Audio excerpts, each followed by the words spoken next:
Nagaan Waaqayyo Waaqa jiraataa isiniif haa ta'u bakka biddoo jirtanitti nageenyi Waaqayyo inni guddaan mana keessaniif haa ta'u biyya keessaniif jireenya keessaniif haa ta'u jedha. Egaan obboleessi keessanii dubbii sagalee Waaqayyo guyyaa irraa kan ammoo yeroo maqamu kana walii wajjiniin waan gabaabaa isaa walii wajjiniin ilaalla. Warri immoo kana dura karaa adda addaatiin karaa faarfannaatiin karaa walalootiin akkasuma immoo karaa lallabaatiin na dhaggeeffachaa turtan. Har'as immoo dubbii sagalee Waaqayyo isa bariidhaan haaraa ta'e tokko qabadheen dhufaa jira. Mee otoo isa kanatti darbin dura walii wajjiniin Waaqayyoon galateeffanna. Waaqayyo gooftaa keenya qulqulluu Waaqa lafarratti aboo fi aangoo guddaa qabdu barri mootummaa keeduma kan hin qabne galanni guddaa siif haa ta'u. Dubbattee kan dhageessistu gaafate dubbattu dubbii kee dura homtuu jajjabaatee dhaabachuu kan hin dandeenye maqaa ilma kee Yesuusiin galanni siif haa ta'u. Yaa Waaqayyo dhoksaa dubbii kee yoo hafuurri qulqulluun namaa hiike malee namni ofii isaatiin beekumsa ofii isaatiin waan dubbii kana ittiin hiikuu danda'u tokko iyyuu qabu. Hafuurri kee kan dubbicha kana nu barsiisuu danda'u nuuf haa ergamu. Dubbii kana dhaga'anii dhaloonni na fayyan dubbii kanaan biyya fayyu. Yaa Waaqayyo gooftaa maccaa dubbichi kan kee akka nu hiikamuuf hafuura kee Waaqarraa nu ergi. Laphee fi yaada qalbii keenyaa ati banna. Si dhageenyee dubbicha akka jiraachuu dandeenyutti nu gargaara. Kana waan goote ulfinni siif haa ta'u maqaa ilma kee Yesuusiin ameen. Egaa dubbii Waaqayyo guyyaa irraa kana kan irraa walii wajjin ilaallu hojii ergamoota boqonnaa 12 lakkoofsa 1 hamma 19 kan jiru walii wajjin ilaalla. Mee hojii ergamootaa kun boqonnaa 12 lakkoofsi 1 maal jedha walii wajjin ilaallu. Bara sanas Heroodis mootichi namoota bu'aa waldaa kiristaanaa turan tokko miidhuudhaaf qiqilee irra dhaabbate. Yaaqoobiin obboleessa Yohaannisis billaadhaan morma isaa irra quchisiise. Kun warra Yihuudootaa akka garaa qibsee immoo argeetti dabalee Phexros immoo qabsiise. Yeroon isaas yeroo namoonni ayyaana Maxinootti ayyaaneffatan ture. Heroodis yemmuus Phexrosin qabsiisee mana hidhaatti galchisiisee darbeedhaan isaa eeganii loltoota kutata afuritti hiramanii tokkoon isaa nama afur qabutti kenne. Ayyaana Faasikaa booddee garuu saba duratti akka qoramuuf isa dhiyeessuu barbaade. Yeroo Phexros mana hidhaa keessa eegamaa turetti waldaan kiristaanaa immoo otoo gargar hin kutin Waaqayyoon hin kadhatteef turte. Amma lakkoofsa 5tti kan jiru dubbisee isin lakkoofsa 6-9 deemuu dandeessu. Dubbii sagalee Waaqayyo akkana kan jedhurra dhaabadheetan dubbii sagalee Waaqayyo kana isinii qooda irra deebi'amu dheetan dubbadha. Irra deebi'amu. Gooftaan bara baraan eebbifamu. Hallelujah. Iddoo kanatti kan arginu mootii biyyaa mootii Heroodis jedhamu tokko argina. Mootiin Heroodis kuni bara mootummaa isaa kanatti namoota bu'aa waldaa kiristaanaa ta'anii fi wangeela kana fuudhanii dhalootatti kennan ulee wangeelaa kan harka isaaniitii kan qaban warra akka Yaaqoob warra akka Phexros fa'aa kan namoota baay'ee bu'aa waldaa kiristaanaa ta'an kanarra qiqilee isaa kaawwate. Akka maaliin taane wangeelli kun akka hin babal'anneef dubbii Waaqayyoo kun akka hin lallabamneef namoota bu'aa waldaa kiristaanaa ta'an keessumaa qiqilee irra kaawwate. Isa kaaniin ajjeesa biyyaa ariidhaan adabbii cimaa itti kennuudhaan hamma wareega lubbuutti namoota miidhaa ture. Innaa mootiin kuni obboleessa keenya Phexrosin qabsiisee mana hidhaatti galche. Garuu otoo kana godhin dura obboleessa Yohaannis Yaaqoobiin morma isaarraa quchisiise yookaan immoo hin ajjeese. Inni kunis ta'ee immoo Phexrosis akka du'uuf Phexrosinis ajjeesuudhaaf hin qabsiise ture. Ani waa tokko jedhe mul'ata kan si gatachiisu ulfina kan sirraa fuudhu jireenya kee duwwaa kan godhu irra deebi'amu kana booddee Waaqayyo ka'ee lola jalqaba. Hallelujah. Waaqayyotu waa'ee keef ka'ee waa godhu jalqaba salphinni kee irra deebi'amu. Darbee dabarre salphina. Namichi Heroodis jedhamu kuni bu'aa waldaa kiristaanaa namoota ta'an kana fuudhee ajjeese. Phexros kan nama ajaa'ibu akka dubbii wangeelaa kana inni lallabneefidha kan qabame. Maaliif qabee? Yaaqoobinis du'uu isaa argeera Phexros. Erga Yaaqoob du'ees anammas ittan fufaa Phexros dubbii sagalee Waaqayyoo kana lallabuu itti fufe. Yeroo kana mootichi biyyaa kun Phexrosin qabsiisee gara mana hidhaatti galche. Loltoota kutanii tokkichi isaa nama afur qabu gidduutti hin eegama turedha. Phexros maqaa macam kulung gapa dulu. Osuma yero kana hidang ke Petros jira tuwe yero sammo yero ayana matino namun dit ayane patan tuwe. Karena ma jaebu ayana pasika bode Petros pula ya ibrati acci be yero ti orang muna kopi saat murah biasa saja. Garukan nama jaya butoko waldar kirstana osu addarin puting wa Petros hikkat diturte. Karena ti kadat tua kayo nagaera, karena biya kanaf kadat tua kayo nagaera, karena ti alotaf kadat tua kayo nagaera. Salpendi biya kena iran devi amu. Haleluya. Iran devi amu rakinike. Hamma wa kayo yerosa si fidutira kecudan desa bacudan desa mundata kata tertata kana bonde abdin juru sinjiru umukenya badukenya jecudan desa hamma kana durami am desana cala ulfilli to kojira kana bonde salpendi ke iran deviamu. Haleluya. Inna Petros kane gajatwe dua mane jirene baye kanna ma jay lakko sa jarra atani ga pela tali kane edumti buya Herodes Petros akkakura muftiye sudah jene sanati Petros puncala mani ame lontula magiddu irrafatu edunimmo balbala mani cahida dur abatan ine guturan kulo gaman go tinja Petros bukke abate golli mani cahida inni kesa tures ifawa irrati gute ergaman sun cinaca Petros rukute jammak se jabi kai tinje. Haleluya. Jammak ilapa jirtu kai kana bodde salpinni ke iran dega musin jajira wa kai yora sinis anan sakka jajira kana bodde yero abdi puta teraf sumut yero abdi puta te sumut yero wa riyati chaljete abdi puta te do gandite marati galte te sumuti hakki sidam maksutu ke humni sidam maksutu ke humni wa kai yo rufera yero kanke iran dega mu indega mu Inna Petros kanine gajjaju dua tuwe. Borumti negara kopae orum sahama kan tachiba ujra dua bi sanpira Petros ekdatu sana giddu wa ayyo dufe gale. Dufe giddu si pagalu sanpira dindi si kompres. Dufe giddu si pagalu dua dindi mana ke kompres. Iran dewi am salpendi ke Iran dewi am koda dua bate dia bukan ke Iran dewi am harga dua bate akan nama gacungkan ke wa ayo fegi dosi kalayen jela bona dina makra di jenias yero salpendi ke Iran dewi amel labamu yero hirun ke Iran dewi amel labamu yero nama gali ton ke Iran dewi amel labamu wa ayo fegi salpena ke du kale hoji jal kaba haleluya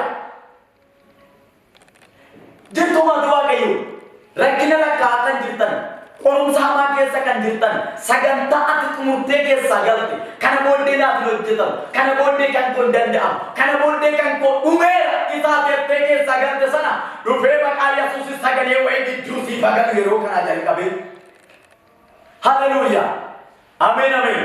Inna Petros bol koramuf tatwe. Wah itu gama saya ke salpina Petros dapat sudah dua Petros dapat sudah yelo Petros Herodes egal kana dapat sudah rupe gitu galebe orang dari kamu dua hidup bata rakinat ke satang kata mejetu kolom sat ke satang kata mejetu hidumat ke satang kata mejetu wah ayo wah tidak atas salpina itu bukti sebagai jasim basu karena bodde iran dewi yang begitu sigala amin enggak Petros upata saya bate amma sa kana babate lolto dala magiddu hadisa punca dan hinabe hinci samudi hirra patuwe na majabe bulun ani do kana tuwa tunaja Petros abdi puta terra bajira ta ebi jewa kayo hindu jera bajira ta nani hadas na monni bayen korum saisani tamma dekes abdi puta tani na ume kaum dendo dani riba duar baju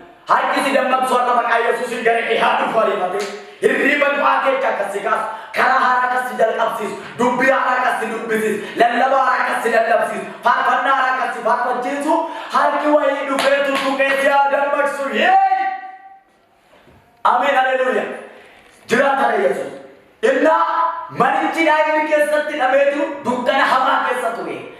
Yemu egama wa kayo ubesenu Kanama ajaibu oto Petros timbuin dukkan di mana hina ini Petros kece jurusuri ifawa karatin butena mari alis kanan dubat jadira salpina simat sejuru dukkan simat sejuru orunsa simat sejuru kesa ifni dukkan icaka sirra arya parna mana kan kete himpa haleluya iran debiam alamun iran debiam ajje pamun iran debiam maratani ulla musun iran debiam beekamu waaqayyo ka'ee waa'ee kan kee hojii jalqaba ameen jedhiiti ameen haleluuyaa naa ergamichi mana hidhaa kana keessa seeneti ifa waaqarraatiin manichi dhaasuun siin guute maal kana duwwaa cinaacha Phexros rurrukuteeti isa dammaqsee akkanatti hin jedhe kai uffadhu camma kees godhadhu uffata kees uffadhu ittiin jedheeti Phexros rurrukutee kaaseedha har'a maqaa Yesuusin lafa raftee jirtu sagalichi kun dammaqsee si haa kaasu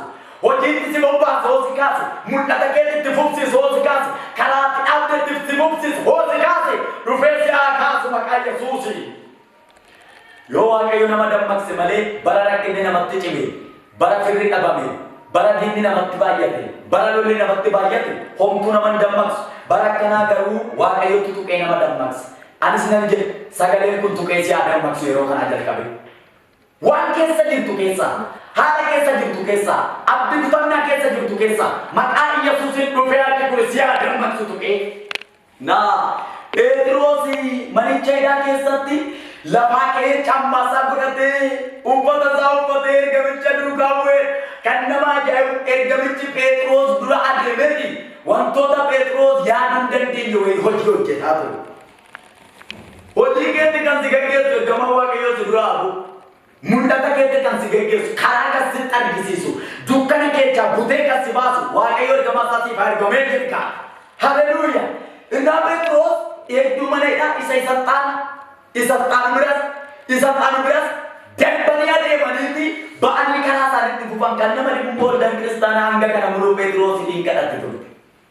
Haleluuyaa! Innaa Phexros ka'ee ergamicha wajjiniin deemsa jalqabe. Deemsicha haa jalqabu iyyuu malee Phexros kan inni yaadaa jiru akka waan mul'ata arguutitti fakkaata malee dhuguma anatu bahee yaadaa jira miti. Mee oduu narkaa kuni wayin jedha waan sittu abjuu ta'u sirra darbee biyyattu waan abjuu ta'u waaqayyo mana kan keetiif haa hojjetu kaa. Kanatti anumaaf ta'e inni kun anatu akkana ta'e ana sadarkaa kana ga'e anatu nama guddaa kana ta'e kan si jechisiisu waaqayyo mana kan keef haa hojjetu. Praadoolee beenemee kiraadii jeenemee dedamaasee baraadee hin jalqaba waa'ee kan keetis akka nama abjuu argee kan si godhu miraakilii wayii waaqayyo mana keef eegala. Cina kaana Galiilaa dhaqanii gaafa laaltanii cina kaana Galiilaa sana irratti daadhii wayiniitu dhumeedha. Wangeela Yohaannis dhaqaa ilaalaa boqonnaa 11. Wangeela Yohaannis boqonnaa 11 dhaqanii gaafa laaltanii Alaazar nama jaallatamaa nama waaqayyo jaallatu nama gooftaan Yesuus Kiristoos baay'ee jaallatu tokkotu ture. Gooftaan Yesuus nama kanan jaalataa nama kanatti dhukkubsatee ture. Nami kula ton dura obboleewwan Alaazar Maartaa faanii gooftaa Yesuus Kiristoositti nama erganiiti kinuma Alaazar hin dhukkubsata kottu rakkabeedhanii. Lakkaa waaqayyo yeroo isaatti malee yeroo keetti dhufa miti. Hin callise biyyi namatti ergan hin callise Alaazar iddoo hin awwaalan hin callise gooftaan hin dhaqe bari lammataas hin dhaqe bari sadaffaa salistii isa jedhamu irrattis xumura irratti calume.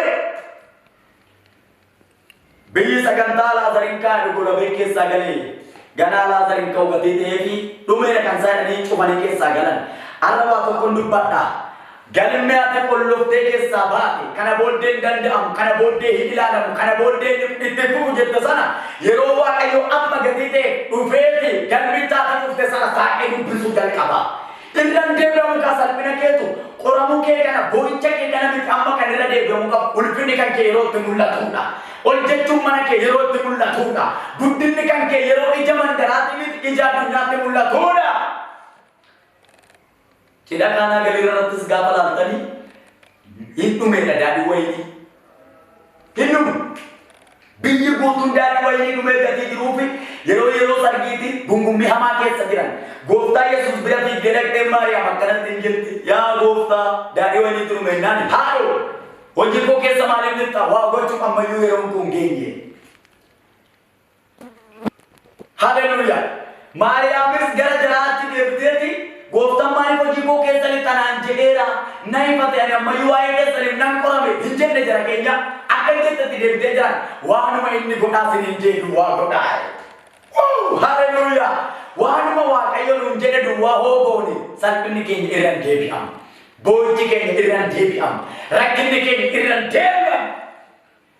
Gooftanii humna guddaa qaba dubbatee waa godhuu danda'a gatii ta'eef gaafa dhaqu akkanatti hin jedhan yeroo inni waa hojjetu geenyaan akkane bishaan itti gugguutaa gaanichatti gaaniin tokkichi aga leetiri 80 aga 120 ba'a bishaan itti gugguutaniiti jara keenya gaamiilana biyyi yeroo jalqabde buusaa irraa sana booda duwwaan kee dandeebi'amu jechaa jira waaqayyoo mana kan kee hojii wayii hojjechuu jalqaba boo'ichi kee irraan deebi'amu salphinni biyyi salphatee sun irraan deebi'amu gana amma kana booddee kana ta'eegaa jirtu tari'an naman taa'ii naa darbaa laata ani akkana keessaa nan ba'a abduttanna kana keessaa nan ba'a jettee gungumaa jiraachuu dandeessa eeyyeen baata yerootti salphinni irra deebi'amee dubbatamu osoo hin ta'in yeroo irratti cabsitee too baatee hojii gurguddaa hojjettuudha kana booddee hojiin ati kana dura hojjechaa turte ji'oota kana dura waggoota kana dura guyyoota kana dura hojjechaa turte suni isa kana booddee hojjettu waliin argu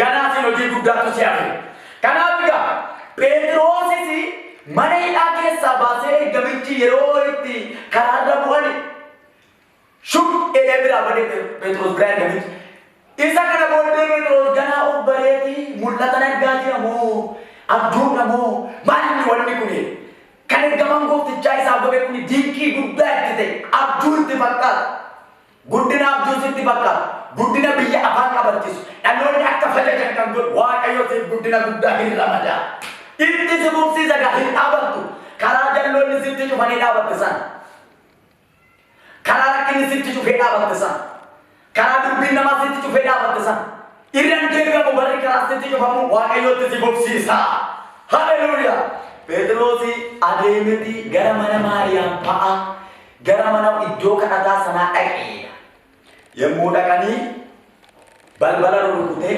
namooti immoo kadhachaa jiran intalli wayii fiigdeetti gadi baatetti otoo balbala isa jalaan banis sagalee Phexros ta'uusaa bartee gammachuudhaan fiigdee ol deebite barana waan biyyayyuu sii galateeffachiisu waaqayyo harka kan kee keessaa haa buusu bara lakkina lakkaa deemtu mutu bara biyyuu isaa maaltu ta'e isheedha maaltu ta'e isaan maaltu ta'e waaqayyo akka keecha buusa egaa Phexrosin sagalee isaa bartee iddoo deebitee Phexros dhufee balbala rukutaatee namoonni akkanidha dinqalataniif malee abjuun Phexrosin baay'ee jaratti baay'ee ulfaata sababiin isaa mootichi nama qabeenyaan nama ajjeesa gati ta'e dhimma raattee ati jedhan jedha maqaan qulqulluun maal Phexros akkamitti beekama raattee naan lakki Phexros homatu dhufee jiraata tarii ergamaa Phexros eegu ta'uu danda'a isume fiiganii yommuu balbala jalaa bananuu Phexrosis harka akka calaqanii isaan dhaggeeffatan duwwaa itti miidha.